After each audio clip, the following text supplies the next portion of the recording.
Shalom Elohim, haleluya, puji nama Tuhan. Semangat pagi, Bapak Ibu Saudara yang dikasihi Tuhan kita, Yesus Kristus. Jumpa lagi bersama saya Pendeta Samuel Mabuntu dalam Renungan Pagi ke 2138 hari Renungan Pagi ini mengudara. Puji Tuhan.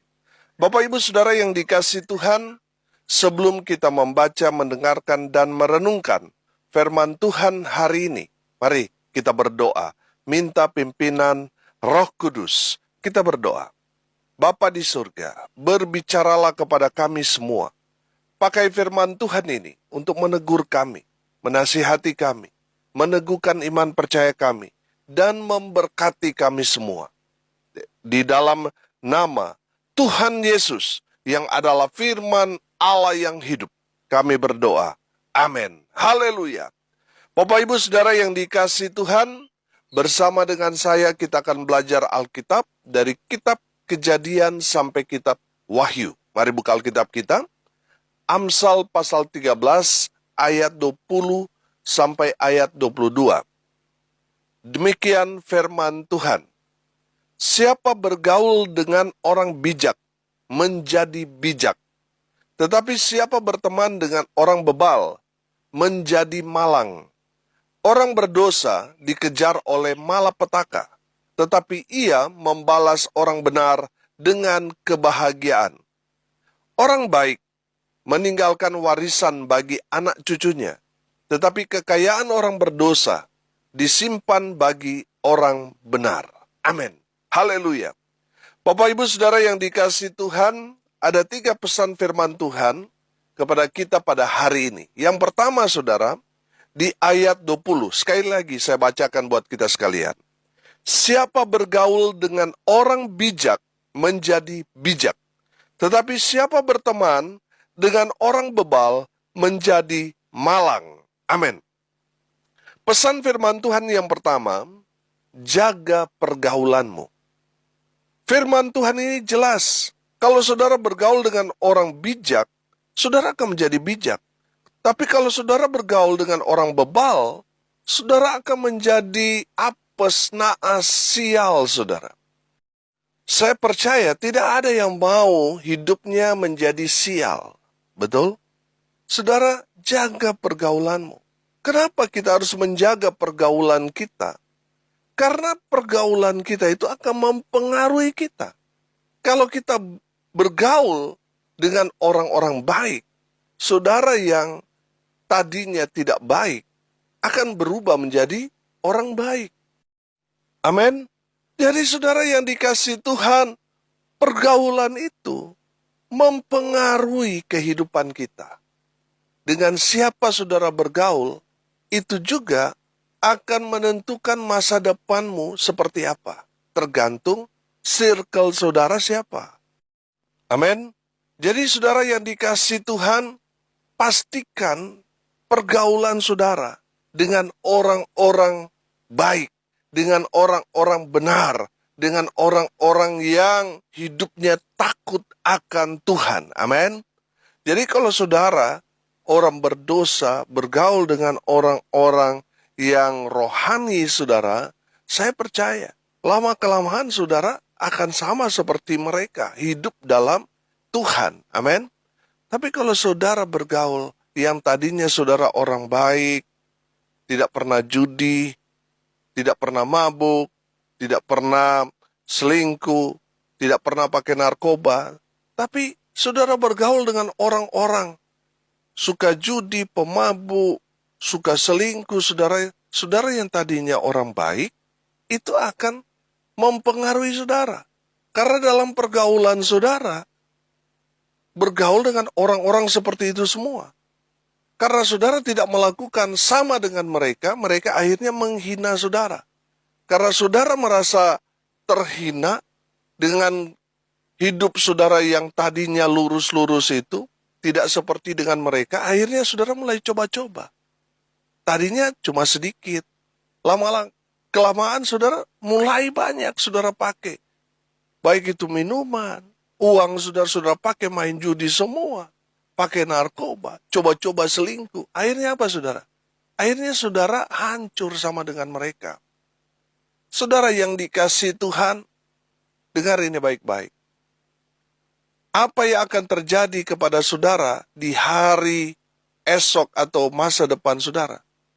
Yang sangat mempengaruhi saudara meraih masa depan yang baik atau tidak baik, itu pergaulan saudara. Makanya saudara harus menjaga pergaulan saudara. Pastikan saudara bergaul dengan orang yang baik, orang yang bijaksana, orang yang rohaninya baik, orang yang takut Tuhan, orang benar, supaya saudara yang tadinya tidak benar menjadi sama seperti orang-orang yang saudara bergaul yang benar. Amin. Jadi saudara yang dikasihi Tuhan, jaga pergaulanmu. Circle-mu itu dijaga. Karena pergaulan itu kan sangat mempengaruhi kita. Saudara yang dikasihi Tuhan, jaga pergaulanmu. Yang kedua, pesan firman Tuhan ini di ayat 21, perhatikan. Orang berdosa dikejar oleh malapetaka, tetapi ia membalas orang benar dengan kebahagiaan. Yang kedua, saya tangkap di sini, jaga hidupmu. Saudara yang dikasihi Tuhan, apa yang kita tanam, itu juga yang akan kita tuai.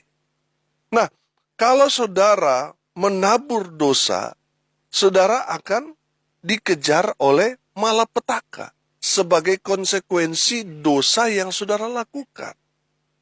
Saudara yang dikasihi Tuhan, kalau saudara hidup benar, hidup di dalam kekudusan, maka yang mengejar saudara bukan malapetaka, tetapi kebahagiaan, yaitu berkat-berkat Tuhan. Amin. Jadi saudara yang dikasihi Tuhan, mari kita mau menjaga hidup kita. Jaga supaya tidak jatuh dalam dosa. Jaga supaya tetap dalam perkenanan Tuhan. Jaga supaya tetap kudus dalam kehidupan saudara. Supaya apa? Supaya Tuhan memberkati kita. Haleluya. Banyak orang tidak bisa menjaga hidupnya. Sehingga apa? Hidupnya tercemar dengan dosa.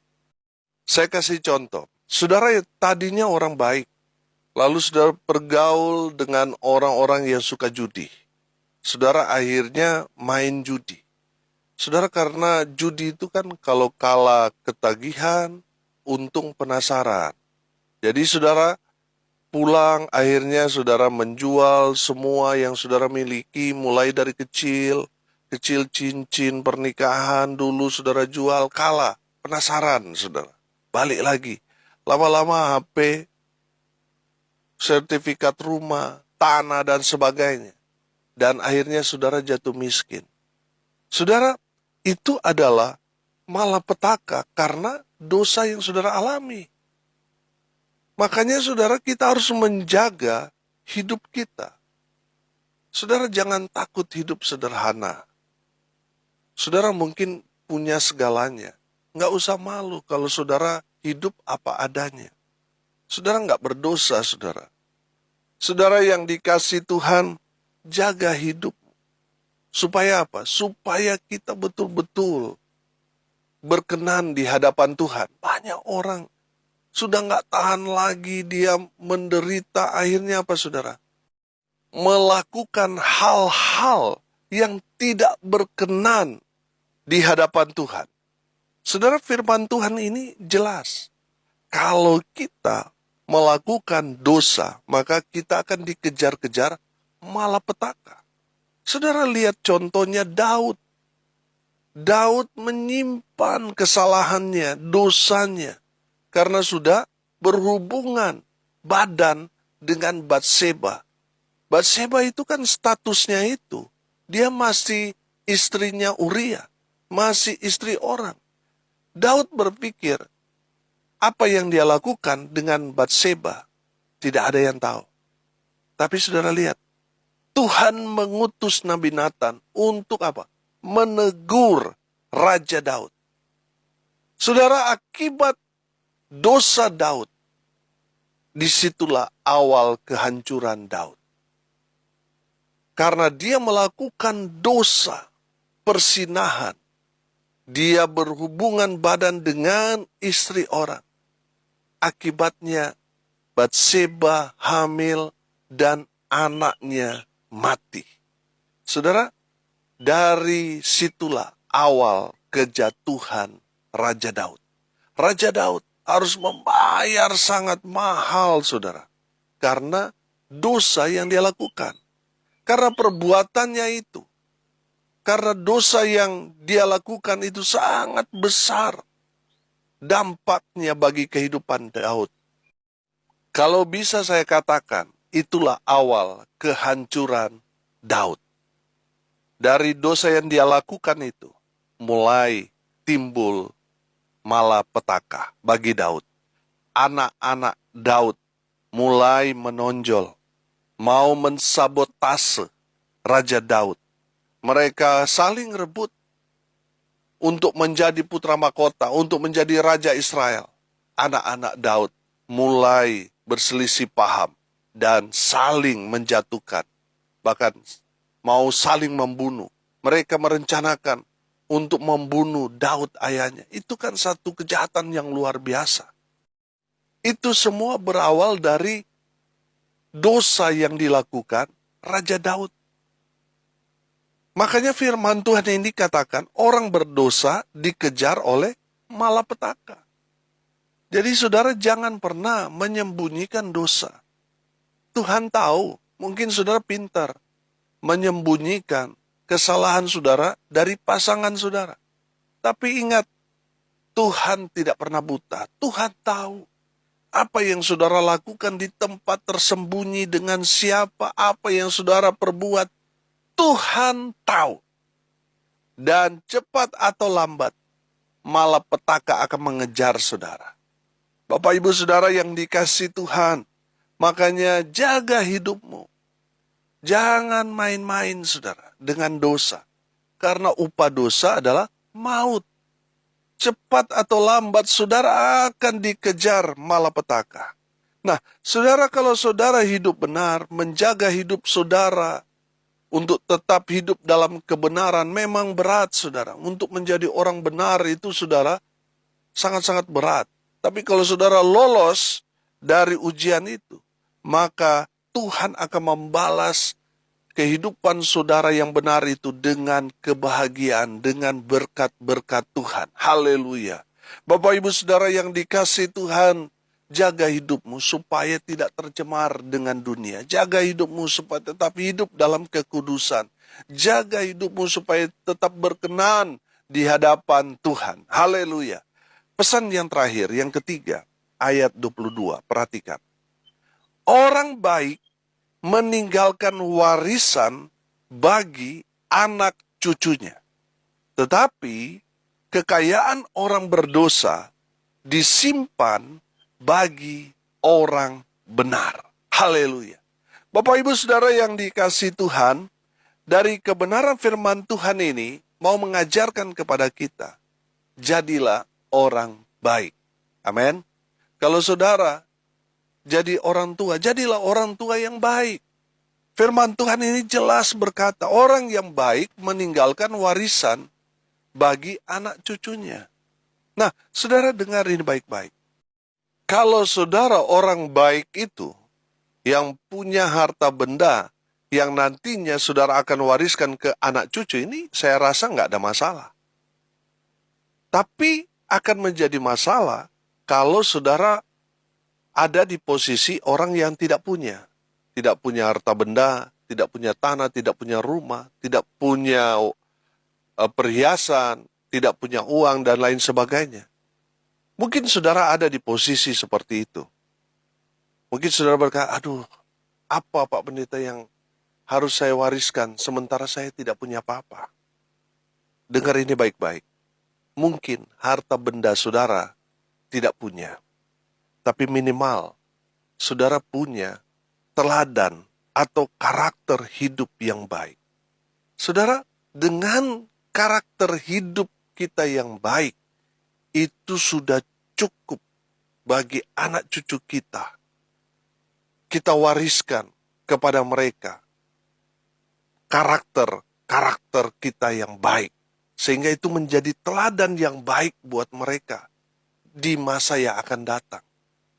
Kalau harta benda yang saudara wariskan kepada anak cucu saudara, suatu hari nanti itu akan habis. Bisa saja anak cucu kita ada masalah perekonomian lalu mereka jual. Harta benda bisa habis. Tapi kalau teladan tidak akan pernah hilang dalam kehidupan mereka. Di saat terpuruk sekalipun, mereka akan ingat dengan kita.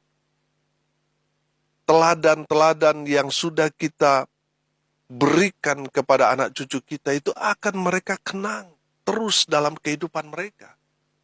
Saudara lihat kehidupan kita. Kita menginginkan semakin bertambah umur saudara, kita ingin sekali kembali ke masa-masa waktu kita masih kecil dulu. Suasananya. Ya waktu itu kita masih hidup sederhana, tapi kita menemukan kebahagiaan di sana. Betul? Jadi saudara yang dikasihi Tuhan, dengar ini baik-baik. Saudara punya kewajiban untuk mewariskan sesuatu kepada anak cucu saudara. Saudara mungkin tidak bisa memberikan warisan harta benda, tapi minimal saudara mewariskan satu karakter baik kepada anak cucu kita. Dengan cara apa? Dengan cara hidup takut akan Tuhan, rajin beribadah, terus menjadi pelaku-pelaku firman. Saudara, itu akan termeterai dalam kehidupan mereka. Sehingga di saat mereka merantau ada di mana, mereka akan ingat warisan yang kita sudah berikan kepada mereka, yaitu cara hidup dalam kebenaran. Haleluya. Saudara, itu warisan yang luar biasa. Ya, teladan-teladan yang kita tinggalkan kepada anak cucu kita itu tidak akan bisa dirampas, direbut, dicuri orang. Kalau harta benda kita bisa habis, bisa dicuri orang, bisa dijual oleh anak cucu kita. Tapi kalau karakter, teladan yang baik yang kita tinggalkan kepada mereka, itu akan mereka miliki karena tersimpan dalam hati mereka. Amin. Jadi, jadilah orang yang baik. Jadi suami, jadilah suami yang baik. Jadi istri, jadilah istri yang baik. Karena suatu saat nanti anak kita akan di posisi kita. Karena kita hidup baik, mereka akan hidup baik juga. Amin. Apa yang kita tabur, kalau kita menaburnya dengan benih yang baik, dia akan tumbuh dan menghasilkan buah yang baik. Amin. Jadi saudara yang dikasihi Tuhan, saudara yang jadi orang tua, jadilah orang tua yang baik. Kalau saudara jadi anak, jadilah anak yang baik. Kalau saudara pelayan Tuhan, jadilah pelayan Tuhan yang baik. Jadi jemaat, jadilah jemaat yang baik. Amin. Saya beberapa hari ini bicara ini terus, saudara. Jadilah orang baik. Saudara, dengar ini baik-baik. Saya percaya, kalau saudara menjadi orang baik, maka anak cucumu akan baik. Firman Tuhan ini katakan dengan jelas, kekayaan orang berdosa disimpan bagi orang benar. Saudara, kalau saudara hidup benar, hidup baik, saudara hidup takut akan Tuhan, berkat-berkat orang-orang di luar sana yang dapat tidak benar, saudara akan, firman Tuhan ini katakan, akan Tuhan berikan kepada saudara. Saudara, ini luar biasa. Hal-hal yang tidak kita pikirkan, itu yang Tuhan akan berikan kepada kita. Oh, haleluya. Makanya saudara, jadilah orang baik. Kalau orang jahat mendapatkan harta benda dengan cara kejahatan, itu akan menjadi malapetaka buat mereka. Dan harta benda yang didapatkan orang-orang jahat itu, akan Tuhan berikan kepada saudara, menjadi berkat yang luar biasa. Haleluya. Mari kita berdoa. Terima kasih Bapa di surga, atas kebenaran firman yang sangat memberkati kami. Berkati semua pendengar, dimanapun mereka berada. Tuhan memberkati hidup mereka. Rumah tangga mereka diberkati. Usaha, pekerjaan, pelayanan mereka diberkati Tuhan. Hamba berdoa di dalam nama Tuhan Yesus. Mereka yang sakit, Tuhan sembuhkan. Mereka yang lemah, Tuhan kuatkan. Hibur mereka yang berduka cita. Dan berkati terus mereka yang hidup benar, hidup takut akan Tuhan. Terus melimpah dalam berkat-berkat Tuhan. Hamba berdoa biarlah berkat Tuhan dari surga turun memenuhi semua pendengar. Bapak Ibu Saudara yang dikasihi Tuhan, arahkanlah hatimu kepada Tuhan dan terimalah berkat dari Tuhan Yesus. Tuhan memberkati engkau dan melindungi engkau. Tuhan menyinari engkau dengan wajahnya dan memberi engkau kasih karunia. Tuhan menghadapkan wajahnya kepadamu dan memberi engkau damai sejahtera. Di dalam nama Tuhan Yesus, sumber segala berkat. Bapak Ibu Saudara yang percaya, diberkati Tuhan, katakan amin. Puji Tuhan. Bapak Ibu Saudara yang dikasihi Tuhan, kalau saudara diberkati melalui renungan pagi ini, bagikan juga kepada saudara-saudara yang lain supaya mereka juga diberkati. Karena untuk itulah kita dipanggil untuk jadi berkat. Salam kasih dari Bali. Saya Pendeta Samuel Maubuntu. Sampai jumpa besok pagi. Tuhan Yesus memberkati kita semua. Haleluya.